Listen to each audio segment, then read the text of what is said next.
La politique néfaste actuelle a une origine, une réalité et une coloration. Elle est incarnée par des personnes précises. Il est donc inutile de chercher ailleurs des coupables ou des responsables. Ceux du pouvoir ont la force brutale. Ils possèdent l'argent et les appuis, y compris dans la population et même chez leurs victimes les plus démunies. Il s'agit donc, dans un rapport de force défavorable, d'être imaginatif dans les ripostes où, je le redis, il s'agit d'offrir le moins possible de prise à l'adversaire. Il s'agit d'être le plus passif possible, mais passif durement, et le moins coopérant avec le pouvoir et la marchandise.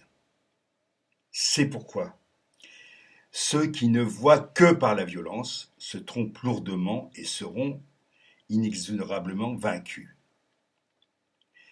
Les âneries que je peux lire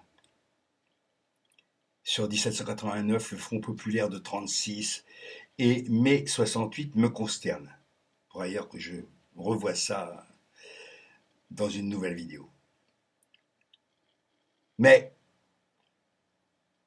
qui est responsable d'une éducation tronquée et révisionniste?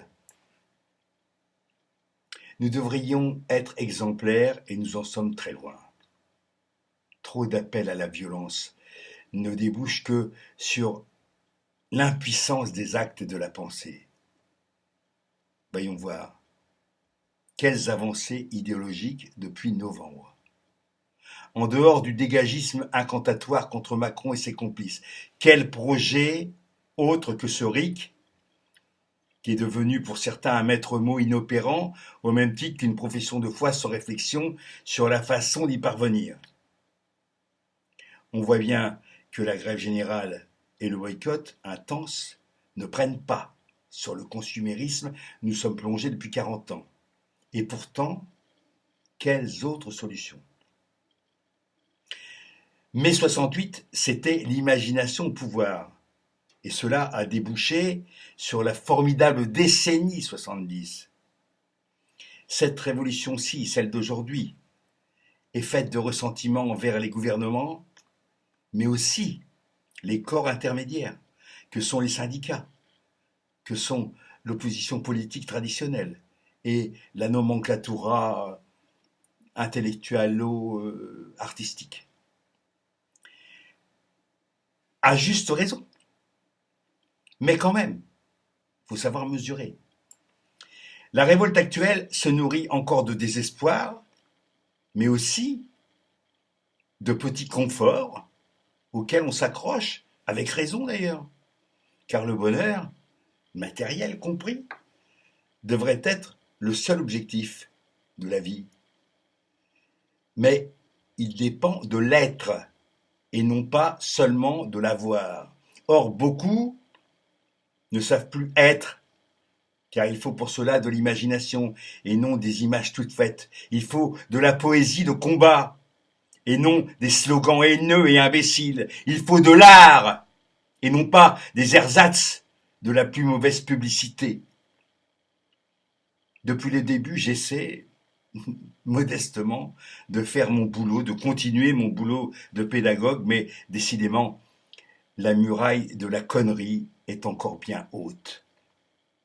Aussi suis-je fatigué de toute la haine déversée qui se dirige notamment vers les boucs émissaires de toujours, juifs et francs-maçons. On ne doit pas s'en prendre aux gens pour ce qu'ils sont, mais pour ce qu'ils font. Fatigué aussi de ce sexisme envers les femmes et les homos. Si cette révolte-là n'est pas capable d'obtenir quelque chose sur le plan politique, économique, qu'elle soit au moins celle de l'intelligence fraternelle, de la clarification des positions, et pas celle lamentable de la haine recuite et ressassée, ça suffit. Cependant, l'espoir d'un sursaut qui viendra peut-être de quelque chose d'inédit, puisque Ni les membres arrachés, ni les yeux crevés ne rendent pas les gens amis ou ennemis plus sensés et fraternels dans chaque camp. L'influence des médias est encore trop importante, il faut casser ça en fermant le robinet. La parole confuse de pseudo-maîtres à penser et de gourous complotistes autoproclamés encore trop écoutés. Mais je suis quelqu'un qui a une foi mesurée en un histoire lucide. Alors résistons. Résistons à tout ce qui avilit et rabaisse. Sinon, rien ne sert à rien.